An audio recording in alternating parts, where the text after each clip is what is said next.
Hello everyone, welcome to Destiny Commerce Academy. देखिए, आज का जो अपना नेक्स्ट लेक्चर है वो है जी HPSC PGT subjective question test series जो हमने चला रखी कॉमर्स के रिगार्डिंग, उसके रिगार्डिंग हम पढ़ने वाले हैं। तो आज का जो अपना टॉपिक है वो है इनकम्प्लीटेड अकाउंटिंग सिस्टम, या इसको सिंगल एंट्री सिस्टम भी बोलते हैं। क्या बोलते हैं? सिंगल एंट्री सिस्टम के रिगार्डिंग। आइए इसके रिगार्डिंग जितने भी अकाउंट के टॉपिक है, कोशिश मेरी यही है कि थ्योरेटिकल के साथ साथ प्रैक्टिकल भी आपको करवाया जाए। तो पहला है जी, state the incomplete accounting information क्या होता है, इतना बताइए।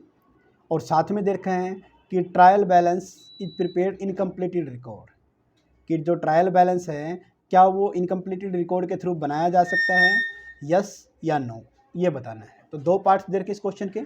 तो आइए फर्स्ट वन हम पढ़ते हैं। पहला आता है, incompleted accounting system is one in which a single entry system of book keeping is use, जहाँ पर एक single entry system book keeping use की जाती है। सिंगल एंट्री सिस्टम का मतलब क्या होता है? सिर्फ एक ही खाते को इफेक्ट डालेगी वो एंट्री, ठीक है। The business venture keep in incompleted accounting record. अब एक खाते को इफेक्ट डालेगी तो सर हमने तीन तरह के अकाउंट सुने हैं, रियल अकाउंट, पर्सनल अकाउंट और आपका नॉमिनल अकाउंट, यानी कि पर्सनल, रियल और नॉमिनल। तो ए यहाँ पर क्या होगा? Only two account are keep in, इनकी सिर्फ दो ही अकाउंटों की बुक लिखी जाती है, कैश अकाउंट और पर्सनल अकाउंट। अगर कोई एंट्री ऐसी है जो कैश और पर्सनल अकाउंट की है तो वो तो डबल एंट्री सिस्टम में हो जाएगी, डबल एंट्री सिस्टम के थ्रू हो जाएगी। और जो अगर ऐसी है पर्सनल अकाउंट और साथ में रियल अकाउंट दे रखा है तो वहाँ पर सिर्फ पर्सनल की एंट्री करेंगे, या कैश अकाउंट और आपका अदर एसेट का अकाउंट दे रखा है तो वहाँ पर सिर्फ कैश की एंट्री करेंगे। तो यहाँ पर आप ये बोल सकते हो कि नॉमिनल अकाउंट की एंट्री नहीं होगी, सिर्फ पर्सनल अकाउंट की एंट्री होगी और एक कैश की एंट्री होगी। रियल अकाउंट में भी सिर्फ कैश, क्या आएगा? सिर्फ कैश की, ठीक है। तो इन दो अकाउंट की अगर एंट्री साथ में है तो डबल हो जाएगी, वरना सिंगल एंट्री चलती है। और यहाँ पर जैसे प्रॉफिट एंड लॉस अकाउंट जो आप बनाते हैं बिजनेस ऑर्गेनाइजेशन के लिए डबल एंट्री सिस्टम में, वैसे ही बैलेंस शीट वहाँ बनेगी, वैसे ही इनकम्प्लीटेड अकाउंटिंग सिस्टम में बैलेंस शीट न बनाकर स्टेटमेंट ऑफ अफेयर बनाया जाता है। क्या बनाया जाता है? Statement of affair. Statement of affair में एसेट्स और लाइबिलिटी दिखाई जाती है सिंगल एंट्री सिस्टम के थ्रू। यानी कि सर डबल एंट्री सिस्टम में बैलेंस शीट बनती है, बिल्कुल सही बात है। और सिंगल एंट्री सिस्टम में क्या बनेगा बैलेंस शीट की जगह? स्टेटमेंट ऑफ अफेयर बनता है। क्या बनता है? स्टेटमेंट ऑफ अफेयर्स बनते हैं, ठीक है। ये आपको ध्यान रखना है। यहाँ पर कर लोगे नहीं कर लोगे? हाँ जी। नेक्स्ट वन आता है इसके बाद फॉल्स। एक क्वेश्चन और पूछा गया था कि trial balance can be prepared from the incompleted record. क्या सर इनकम्प्लीटेड रिकॉर्ड यानी कि सिंगल एंट्री सिस्टम में ट्रायल बैलेंस बनाया जा सकता है? आप बोलोगे नहीं सर, ये गलत बात है, नहीं बना सकते। फॉल्स आंसर है। क्यों नहीं बना सकते? As it doesn't record the accounting accounts of expense, income, assets, obligation. ये it is impossible to produce a trial balance. इनके बिना तो पॉसिबल है ही नहीं कि आप ट्रायल बैलेंस बना लो। तो when A venture maintain incompleted record, जब कोई भी वेंचर यानी कि कोई बिजनेस ओनर जो आप मान सकते हो कि वो सिंगल एंट्री सिस्टम के थ्रू अकाउंट रखता है तो ट्रायल बैलेंस नहीं बना सकता। तो इम्पोर्टेंट क्वेश्चन है। तो होप से आपको ये समझ में आया होगा। और नेक्स्ट बढ़ते हैं अगले क्वेश्चन की तरफ। अभी हमने बात की थी कि स्टेटमेंट ऑफ अफेयर और बैलेंस शीट के रिगार्डिंग, तो क्या कुछ इसके अंदर डिफरेंस है? सेकंड क्वेश्चन अपना यही दिया गया है, देखो यहाँ पर सेकंड क्वेश्चन के रिगार्डिंग, ठीक है। Question number second, distinguish between the statement of affair और बैलेंस शीट। आइए इनका डिफरेंस पढ़ते हैं वन बाय वन, क्या कुछ दिया गया है। फर्स्ट वन देखा जी मीनिंग, पहले स्टेटमेंट ऑफ अफेयर है फिर बैलेंस शीट है, ये थोड़ा ध्यान रख लेना, कहीं आप मैं स्क्रॉल करूँ आप ही भूल जाऊँ। तो देखिए, हाँ जी, meaning, it is a statement represent a business entity, assets को, लाइबिलिटी को और कैपिटल को शो करती है सिंगल एंट्री सिस्टम में। और ये भी एसेट, लाइबिलिटी, कैपिटल को शो करेगी लेकिन डबल एंट्री मेथड के थ्रू। रिलायबिलिटी, इस पे विश्वास कम होता है सर, इस पे विश्वास ज़्यादा होता है। अकाउंटिंग मेथड स्टेटमेंट ऑफ फिर इनकम्प्लीटेड रिकॉर्ड होता है, इसमें डबल एंट्री सिस्टम के थ्रू रिकॉर्ड किया जाता है। ये अलग अलग इसके फीचर दे दिए। नेक्स्ट वन आता है फिर इसके बाद accuracy. Sir single entry system में एक्यूरेसी कैसे होगी? क्योंकि कुछ आइटम तो आप छोड़ ही देते हो रिकॉर्ड करना, तो लेस एक्यूरेसी, और इसमें मोर एक्यूरेसी। तो सिंपल सा था, ज़्यादा कोई मुश्किल नहीं है इसमें। नेक्स्ट वन हम बढ़ते हैं, what is meant by the statement of fair, कि स्टेटमेंट ऑफ फेयर का मीनिंग क्या है।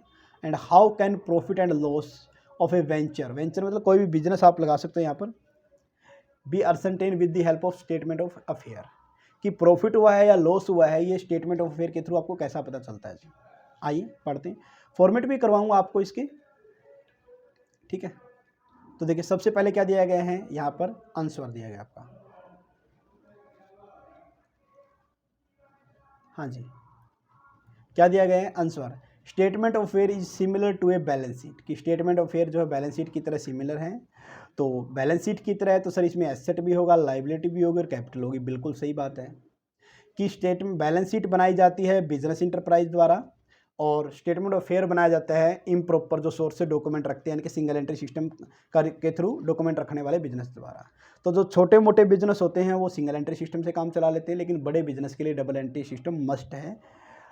The company capital is difference between the asset and liability also known as the balancing figure. Statement of fair format दिया गया नीचे, तो आपसे format बनाना आ सकता है कि इमेजिनरी फिगर के थ्रू फॉर्मेट बनाइए, तो आप ऐसे बना सकते हो। तो पीवाई जब आपको क्वेश्चन करवाऊंगा मैं PYQ, तब आपको बता भी दूंगा कैसे करना है।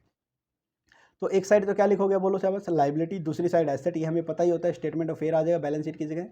और इसमें क्या आएगा, लाइबिलिटी में BP आ जाएगा, क्रेडिटर आएगा, आउटस्टैंडिंग एक्सपेंसेस आ जाएगा, कैपिटल फाइंड आउट करनी होती है हमेशा ही। यहाँ पर land and building, plant and machinery, furniture, stock, debtor वगैरह आ जाता है, ठीक, एसेट बैंक आता है। बहुत कम चांस है कि लाइबिलिटी ज़्यादा हो और एसेट कम हो, नॉर्मली एसेट ही ज़्यादा होती है। लेकिन फिर भी अगर बाय द वे ऐसा हो जाए कि लाइबिलिटी ज़्यादा एसेट कम है, तो वहाँ पर कैपिटल डेफिशिएंसी वर्ड यूज करते हैं। लेकिन मे बी बोलते हैं ना कि 0.1% होने के चांसेस है इसके, यानी कि 1% मान लो, सिंपली 1% होने के चांसेस है कि लाइबिलिटी ज़्यादा हो जाए और एसेट कम हो। नॉर्मली 99% केस में कैपिटल निकालनी होती है। सॉरी, देखिए नेक्स्ट वन दिया गया अपने पास, हाँ जी, वेट ए मिनट, हाँ जी, देखिए क्या कुछ दिया गया, क्या देखा, when the liability exceed the capital deficit, अगर लाइबिलिटी एसेट से ज़्यादा हो जाए तो कैपिटल डेफिसिट होता है, बैलेंस फिगर एसेट साइड दिखा जाता है। लेकिन अगर एसेट ज़्यादा हो जाए लाइबिलिटी से तो कैपिटल दिखा देते हैं, कैपिटल डेफिसिट या फिर कैपिटल बोल सकते हैं आप इसको। कैपिटल को बैलेंस शीट की लाइबिलिटी साइड दिखाया जाएगा, सॉरी स्टेटमेंट ऑफ फेयर की लाइबिलिटी साइड दिखाया जाएगा, और कैपिटल डेफिसिट को स्टेटमेंट ऑफ फेयर की एसेट साइड दिखाया जाता है। Suppose the capital is the beginning is not provide, अगर मान लिया कि बिगिनिंग की कैपिटल नहीं दे रखी, तो क्या करोगे, स्टेटमेंट ऑफ फेयर बिगिनिंग का निकालोगे। यानी कि आपको जैसे बैलेंस शीट नहीं होते थे पहले, अगर कैपिटल ओपनिंग ना हो तो ओपनिंग बैलेंस शीट, क्लोजिंग ना हो तो क्लोजिंग बैलेंस शीट, बिल्कुल डिट्टो सेम।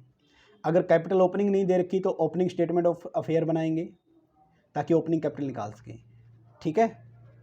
और इसी का यूज किया जाता है प्रॉफिट एंड लॉस निकालने में, कैसे यूज किया जाएगा वो भी आगे करेंगे। और इसी तरह से अगर क्लोजिंग की स्टेटमेंट ऑफ फेयर नहीं, सॉरी ओपनिंग कैपिटल नहीं दे रखी, तो इसके रिगार्डिंग हम क्लोजिंग का स्टेटमेंट ऑफ फेयर बनाते हैं।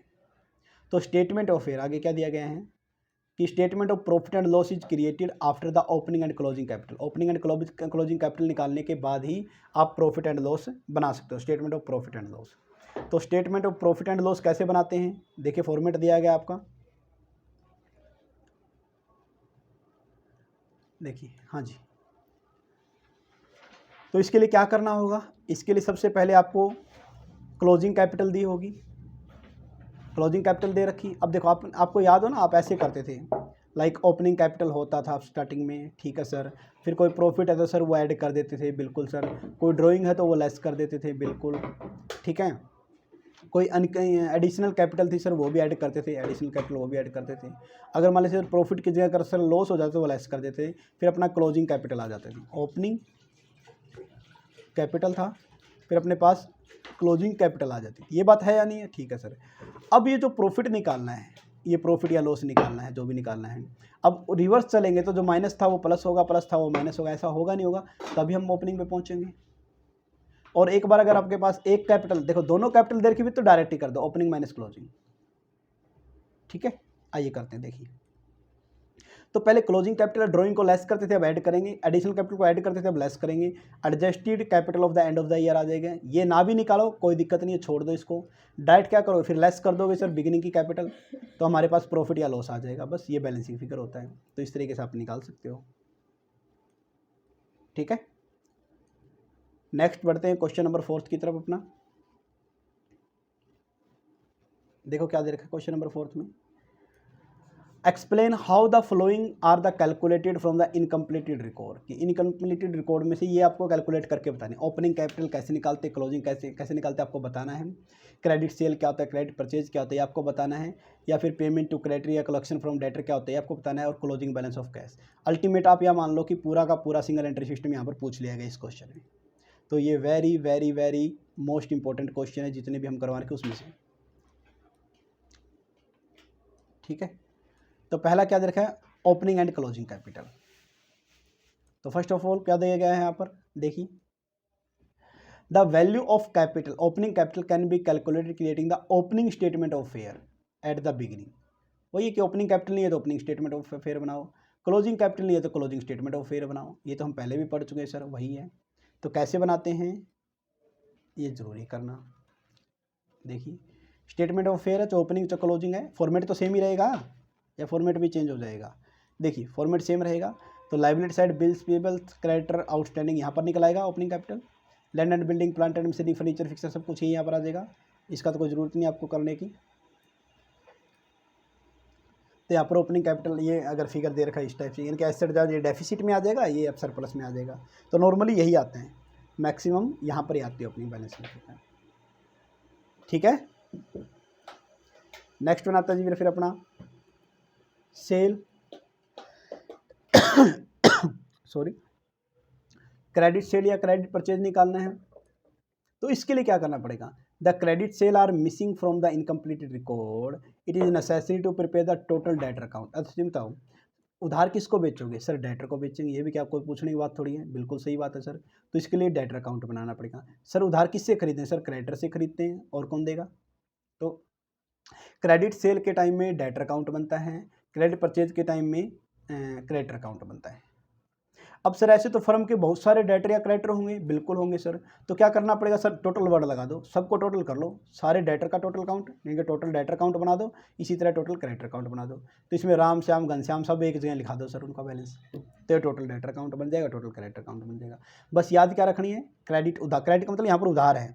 ठीक है, अगर उधार बेचोगे तो टोटल डेटर अकाउंट बनाना पड़ेगा, और उधार खरीदोगे तो टोटल क्रेडिटर अकाउंट बनाना पड़ेगा।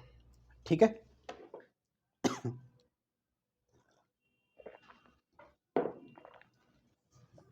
तो क्रेडिट सेल अगर मिसिंग है तो it is necessary to prepare total debtor account, क्योंकि टोटल डेटर अकाउंट में से ही क्रेडिट सेल निकलेगी।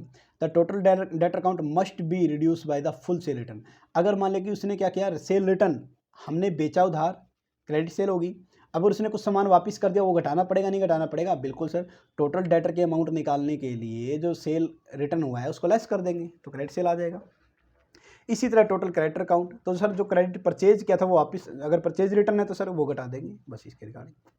तो सिंपल सी एक ही बात दो तीन बार बोल रखी, फॉर्मेट ये देखो, टोटल डेटर अकाउंट का फॉर्मेट कैसे बनेगा, देखिए डेबिट क्रेडिट बनेगा। ये अकाउंट है ना, यहाँ पर लगा नहीं रखे, 2 बाय आपको लगाना है, डेबिट साइड 2 लगा देना, क्रेडिट साइड बाय लगा देना। तो जर्नल क्या क्या दे रखा है देखो, पर्टिकुलर जर्नल फॉर यू, क्योंकि जर्नल एंट्री से ही बनाते हैं अकाउंट, पोस्टिंग लेजर पोस्टिंग करेंगे तो उसके अकॉर्डिंग लेजर ही तो ही है। तो अमाउंट आ जाएगा, पर्टिकुलर जर्नल फॉर अमाउंट आ जाएगा BD। अच्छा ये देखो बैलेंस क्यों होता है डेबिट, मैं पहले भी शायद बता चुका हूँ आप लोगों को। लाइक ये बैलेंस शीट है, तो बैलेंस शीट में यहाँ पर लाइबिलिटी एंड कैपिटल होता है, लाइबिलिटी प्लस कैपिटल, और सर यहाँ पर एसेट्स होता है, बिल्कुल होता है जी, ये अमाउंट आ गई। तो एसेट साइड जिसका भी बैलेंस होता है वो सबका डेबिट होता है, लाइबिलिटी साइड जो भी होता है उसका बैलेंस क्रेडिट होता है। तो डेटर तो सर एसेट साइड आएगा ना, तो हमेशा डेबिट में से स्टार्ट होगा, टू बैलेंस BD। ठीक है, तो बिल्स रिसीवेबल डिसऑनर्ड है वो इस साइड आ जाएगा। अगर सर ये डेटर के पॉइंट ऑफ व्यू से है तो डेटर जो है एक आपका पर्सनल अकाउंट है, कौन सा अकाउंट है, पर्सनल अकाउंट है। ठीक है ना, पर्सन में आपको याद करना है ये। फिर क्या दे रखा है इसके अंदर पर्सनल अकाउंट में, तो पर्सनल अकाउंट का रूल होता है debit the receiver credit the giver. ठीक है, ये होता है पर्सनल अकाउंट का रूल। तो अगर डेटर को कुछ मिलेगा तो यहाँ पर आ जाएगा, डेटर को कुछ हम लेंगे तो वापस हमारा क्रेडिटर। तो cash receive from debtor, debtor से पैसा मिला तो डेटर कम हो गए तो डेटर की क्रेडिट में। बैड डेट्स, डूब गए डेटर कम हो गए तो यहाँ पर। डिस्काउंट हमने छूट दे दी तो डेटर यहाँ पर। सेल रिटर्न कर दिया तो यहाँ पर। ये सारी चीज़ें डेटर के बोल सकते हो कि उसके हिस्से को कम कर रहे हैं और ये डेटर के हिस्से को बढ़ा रहे हैं। Cash refunded to debtor, debtor को हमने पैसा कुछ रिफंड कर दिया। बिल्स रिसीवेबल जो है वो डिस्काउंटेड हो गया, सॉरी डिसऑनर्ड हो गया, तो वो भी यहाँ पर आ जाएगा। ठीक है, इस साइड ये जो डेबिट साइड लिखते हैं वो डेटर को बढ़ाते हैं या उसके अमाउंट को बढ़ाते हैं और क्रेडिट साइड वाले उसके अमाउंट को कम करते हैं। ठीक है, बी आर रिसीव हुआ तो सर डेटर कम बी आर बन गया। डेटर और बी आर में फ़र्क तो पता है, डेटर प्लस बी आर, इन दोनों को मिलाकर ही ट्रेड या फिर अकाउंट रिसीवेबल बोलते हैं। क्या बोलते हैं? अकाउंट रिसीवेबल वर्ड यूज करते हैं। देखो, अगर आपने मान लीजिए उधार 3 महीने के लिए उधार कर दी किसी की, तो आपका सर डेटर बन गया। क्या बन गया? डेटर बन गया। अब जैसे हमने 3 महीने के उधार थे, हमने उसका रिमाइंड करवाया कि 1-2 दिन बच गए, ले भाई पैसे दे देना, इस तारीख को याद है क्या? वो बोला यार याद है, क्यों जान खा रहा है, उसने साइन करके दे दिए, तो उसी टाइम से डेटर खत्म, बी आर बन गए वो। यानी कि जब डेटर एक्सेप्टेंस दे देता है, अपने सिग्नेचर कर देता है कि हाँ मुझे याद है, इस डेट को पेमेंट कर दूंगा, तो डेटर से वो बी आर बन जाते हैं। ठीक है, और बी आर बनने का मतलब होता है थोड़ा और सिक्योरिटी हो जाती है कि हाँ यार अब तो इसने हाँ भी भर दी तो ये पैसे देगा, डूबेगी नहीं। ठीक है, तो बी आर रिसीवेबल के अंदर, तो इसके अंदर क्या है कि अगर आपकी ये क्रेडिट साइड ज़्यादा है, डेबिट कम है, तो क्रेडिट सेल हो जाएगी। If given, it is not given तो बैलेंसिंग। अगर ये दे रखी है ना तो यहाँ पर निकालने की जरूरत, तो बैलेंस शीट आ जाएगा। नहीं दे रखी तो ये निकल आएगा, बस सीधी बात ये है, और ये निकालनी होती है mostly. Closing balance of debtor either given और बैलेंसिंग फिगर, क्लोजिंग बैलेंस निकल सकता है डेटर का। ठीक है, तो इस टाइप से डेटर अकाउंट बनेगा। क्रेडिटर इसका बिल्कुल अपोजिट बन जाएगा, देख लो total creditor account. Creditor balance sheet की लायबिलिटी में लिखते हैं, इसलिए स्टार्ट कहाँ से होगा सर? इसलिए क्रेडिट साइड से स्टार्ट होगा, to balance sorry by balance B D. वहाँ पर जो एंट्री से सेम डिटो यहाँ पर, अगर मान लीजिए कि कैश पे, तो क्रेडिटर को कुछ पे कर दिया तो क्रेडिटर का हिस्सा कम हो गया ना, अब उसको कैश दे दिया तो उसका हिस्सा क्या है? हमारे खाते से कम होगा, तो सारा का सारा डेबिट में लिख देंगे। बी आर इंडोर्स, यहाँ पर बी आर इंडोर्स डिसऑनर्ड हो जाएगा। यहाँ पर इंडोर्स का मतलब किसी को आगे दे रखा था, थर्ड पर्सन को। Bills payable, discount bill accepted, bills receivable, तो इस टाइप से क्रेडिट परचेज अगर नहीं दे रखा तो क्रेडिट परचेज आ जाएगा, दे रखा है तो फिर यहाँ पर क्लोजिंग बैलेंस आ जाएगा। ठीक है, डिट्टो वही है, बिल्कुल कोई अलग नहीं है, लेकिन डेबिट क्रेडिट चेंज हो जाएगा और एक नाम चेंज हो जाएगा, बी आर की जगह बीपी आ जाएगा। नेक्स्ट बनाते हैं अपना payment to creditor, payment to creditor या कलेक्शन फ्रॉम डेटर। ठीक है, पेमेंट टू क्रेडिटर या फिर कलेक्शन फ्रॉम डेटर। क्रेडिटर को पेमेंट करनी है तो टोटल क्रेडिटर अकाउंट बनाइएगा, और कलेक्शन करना है डेटर का तो टोटल डेटर अकाउंट बनाइएगा। ठीक है, बस याद क्या कर रखनी है सर, अगर क्रेडिटर है तो हमने क्या किया होगा? परचेज रिटर्न किया होगा। डेटर है तो सेल रिटर्न, उनको घटाना होता है, ये इसके अंदर लिखा गया है। पेमेंट कर देंगे बाकी बची हुई की। रहता है क्लोजिंग बैलेंस, तो प्रिपेयरिंग कैश बुक समरी बनाएंगे हम। सारी की सारी रिसिप्ट डेबिट में, पेमेंट आपकी जो है all the receipt from the debit and all the payment are within the time also include in the cash book summary में लिखे जाते हैं, और बाकी बैलेंसिंग फिगर्स हो जाते हैं। लेकिन cash book sorry total creditor या डेटर अकाउंट आर नेसेसरी कब? If the amount paid to the creditor and collector of the debtor is not present. यानी कि अगर क्रेडिटर और डेटर की अमाउंट नहीं दे रखी, क्योंकि कैश बुक में तो पैसा लिखना पड़ेगा ना, अगर टोटल क्रेडिटर की अमाउंट कितनी, टोटल डेटर की अमाउंट कितनी, ये नहीं दे रखी तो क्या करेंगे? सबसे पहले ये बनाओ जी। कहने का मतलब कैश बुक से पहले total debtor account, total creditor account आपको बनाना पड़ेगा। ठीक है, नेक्स्ट वन चलते हैं। What are the difficulties faced company due to the income. क्या क्या प्रॉब्लम आती है जी अगर कोई सिंगल एंट्री सिस्टम के थ्रू अकाउंट रखता है? पहला बात है सर, लोग उस पर विश्वास नहीं करते, accuracy of account can not be validated because trial balance नहीं बना सकते। दूसरा, टैक्स भरते टाइम प्रॉब्लम ज़्यादा, क्योंकि इनकम टैक्स वाले बोलेंगे बता टैक्स कम भरा, आप प्रूफ भी नहीं कर पाओ क्योंकि आपने डबल एंट्री सिस्टम अडॉप्ट नहीं कर रखा। तीसरा क्या दे रखा है? फाइनेंशियल स्टेटमेंट बनाना इम्पॉसिबल है, क्योंकि आप इसमें नॉन कैश आइटम तो लिख ही नहीं रहे। ठीक है, कैश और पर्सनल अकाउंट के आप आइटम लिख रहे हो, मतलब आप उसमें एक तरफा एंट्री लिख रहे हो, सीधी बात यही है। इसके बाद आता है इंश्योरेंस क्लेम। इंश्योरेंस क्लेम भी नहीं देंगे, क्योंकि डबल एंट्री सिस्टम जो के थ्रू जो बुक रखी जाती है ना, वो एविडेंस का काम करती है, वरना नहीं करेगी। क्वेश्चन नंबर 6 दे रखा है, देखिए क्या कुछ दे रखा है। पुनिश स्टार्टेड ए बिजनेस 1 अप्रैल 2023 को दे रखा है, कैपिटल अमाउंट लगाई 4,50,000 रुपये, और फिर उसकी पोजीशन बता रखी 2024 को एंड में। कैश लगाया, रिसीवेबल, प्लांट, मशीनरी ये दे रखे हैं। तो आपको इसके थ्रू अकाउंट बनाना है। क्या करना है?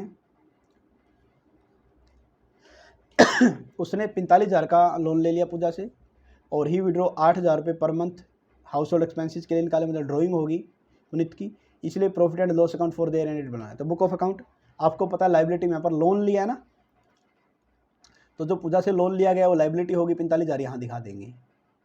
ठीक है, और 1 बाय 1 चेक करना चाहो तो चेक भी कर सकते हो, जब मैं करवा भी देता हूँ लाइक। कैपिटल कितनी लगाई, 4,50,000 रुपये, कैश है 99,000 रुपये।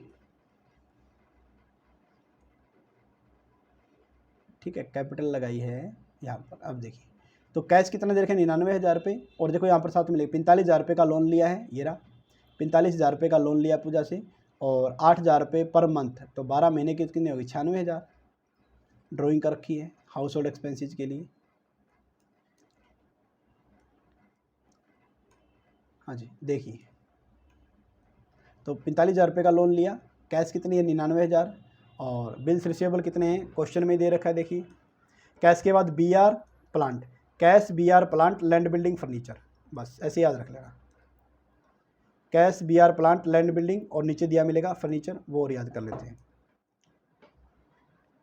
एक बार क्रॉस मैच हो, ये फर्नीचर दे रखा है। ठीक है, इसके बाद दे रखा है लोन लिया इतने से, तो क्लोजिंग बैलेंस निकल आएगा अपने पास, ये 4,52,000 हो गए, 4,52,000 में 45,000 गए, तो क्लोजिंग बैलेंस ऑफ कैपिटल निकलेगा कितना, ये बैलेंसिंग फिगर है जो हमने निकाली 4,07,000 रुपये। क्लोजिंग कैपिटल निकाल दिया हमने, क्या निकाल दिया, क्लोजिंग कैपिटल निकाल दिया।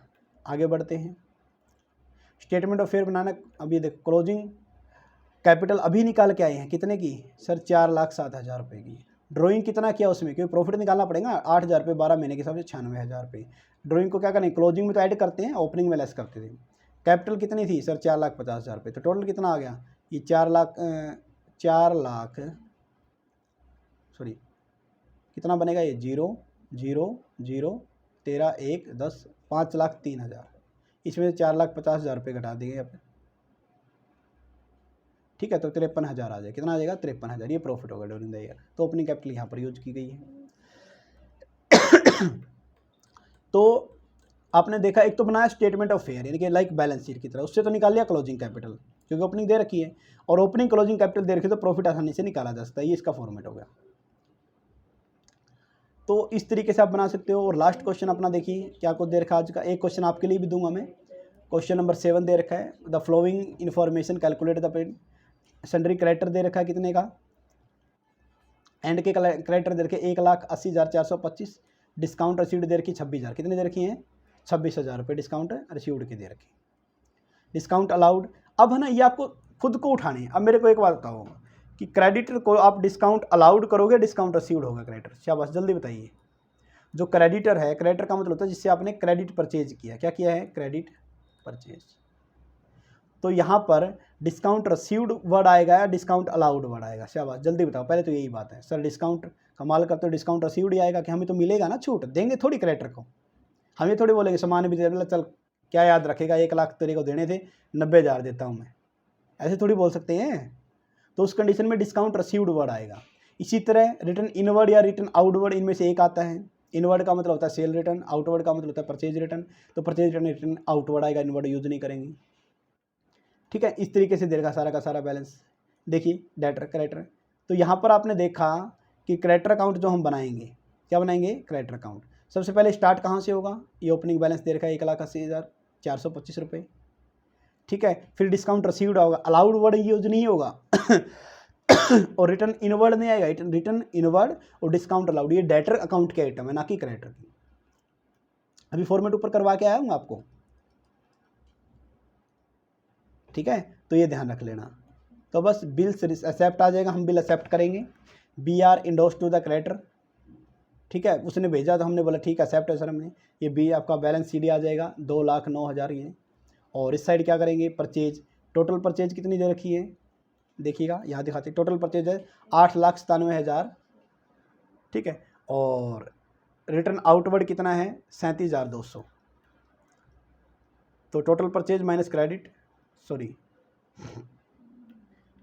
1,40,000 रुपये, वेट ए मिनट, हाँ कैश परचेज, टोटल परचेज में से कैश परचेज लेस करेंगे तभी हमारे पास क्या आएगा, क्रेडिट परचेज। क्या आएगा, क्रेडिट परचेज। बस क्रेडिट परचेज आपको निकालना था।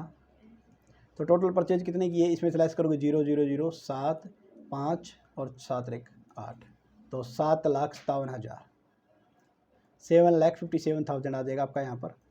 तो 7,57,000 आपके पास क्रेडिट परचेज आ जाएगा, और यही आपको चाहिए क्रेडिट परचेज।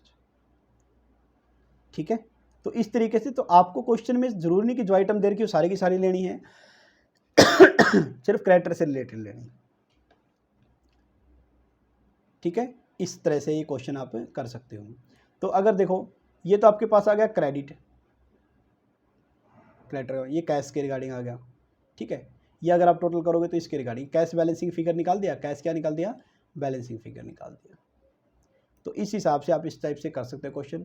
तो क्वेश्चन नंबर 8 है, ये आपकी स्क्रीन पे है और इसका सोल्यूशन भी मैंने दे रखा है, लेकिन आप लोग पहले सोल्यूशन मत करना। ये एक सेम क्वेश्चन 6th या 5th क्वेश्चन था, वो मैं करवा चुका हूँ, तो यहाँ तक आपके लिए क्वेश्चन है ये। तो आंसर साथ में, लेकिन आपको देख के नहीं करना, सीधी बात यही है, ठीक है। लास्ट क्वेश्चन है आपके लिए है, बिना देखे करना तभी आपका बेनिफिट होगा। तो ये था आज का सेशन। तो thank you all of you. अगर कोई प्रॉब्लम है तो आप कमेंट वगैरह कर सकते हैं या फिर कॉन्टैक्ट कर सकते हैं 9812926011। तो thank you all of you.